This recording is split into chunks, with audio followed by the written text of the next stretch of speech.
Morning, everyone. I'm now opening the public hearing on the application of Violet Estates LLC and Violet Estates Owner LLC. Before this public hearing began, I had marked in evidence as hearing officers exhibit number 1 the notice of public hearing in this matter, indicating this public hearing will be held by Zoom conference today, December 8th, 2020 at 9:30 a.m. I had marked as hearing officers exhibit number 2 in evidence the affidavit of Nicholas Renstrom of the Poughkeepsie Journal, indicating that on November 24th, 2020, the notice of public hearing was published in the Poughkeepsie Journal. I had marked as hearing officers numbers 3, 4, and 5, respectively, the waivers of notice that from the Dutchess County Executive's Office, from the Superintendent of Schools of the Hyde Park Central School District, and the Honorable John J. Baisley of the Town Supervisor of the Town of Poughkeepsie. I had marked as hearing officers exhibit number 6, the November 20th, 2020 letter from Timothy Dean, Chairman of Dutch County Industrial Development Agency,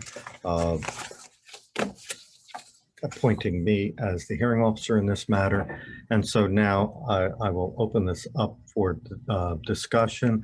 The applicant first, if you have anything at all to say at the beginning, if you would like an opportunity, please comment. It looks like we have from the applicant, it looks like Matthew Earl from Reynolds Asset Management, Patrick Garland, the attorney, and I'm sorry, Lewis, I don't have your last name. Reynolds. Oh, Reynolds. Okay, that sort of does it. Okay, so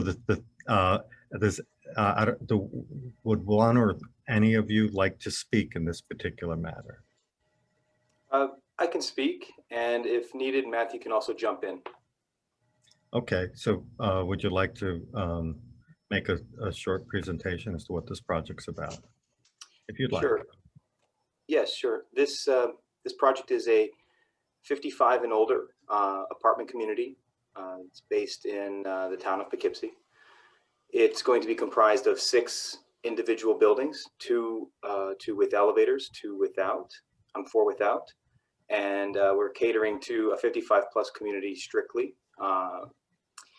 The project is scheduled to get started within maybe first part of next year. We would probably be starting to process the work, and it's going to have a lot of other community benefits as well for the people who live there. It'll be some retail.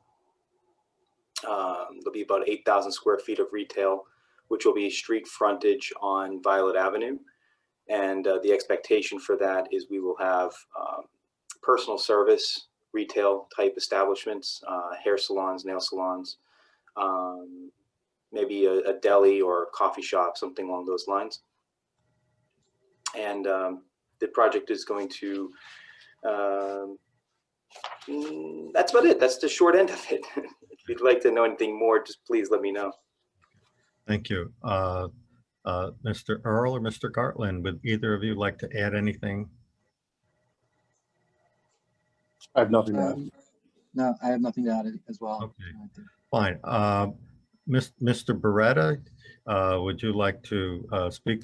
I just want to say before you start, we did receive your written comments, and they will be passed on to the board along with the transcript of this hearing. Will be prepared immediately after the hearing and sent to the board so they have an opportunity to see any comments. Okay, so if you would, Mr. Beretta. All right, thank you very much, Mr. Capolino. Good morning to you and to everyone on the call. I'm opposed to the granting of any financial assistance for this project. I detailed it in my written comments. I'm not convinced that this project wouldn't be viable without this financial assistance. And I think that the municipality and the county and the school district could all use the extra tax revenue. All right, thank you. All right, thank you, sir.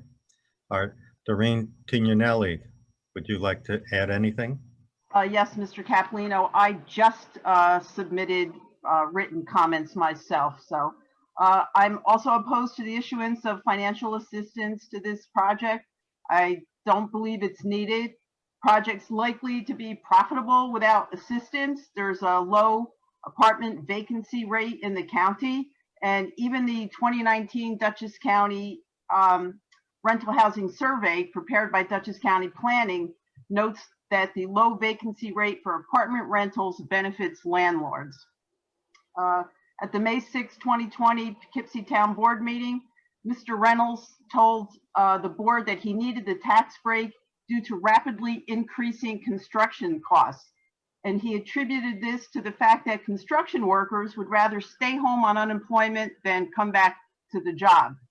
He also cited a supply chain breakdown, noting it was unclear if that would correct itself over a short or long period of time.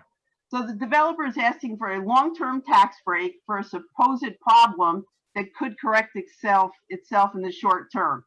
And in the meantime, other taxpayers will pick up the tab for the developer's tax break and likely resulting in higher profits for him. And some of those taxpayers may be the same construction workers that he disparaged.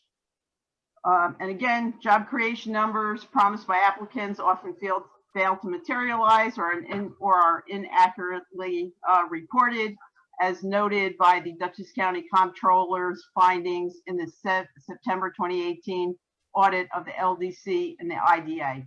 Thank you. Thank you, Ms. Tignanelli.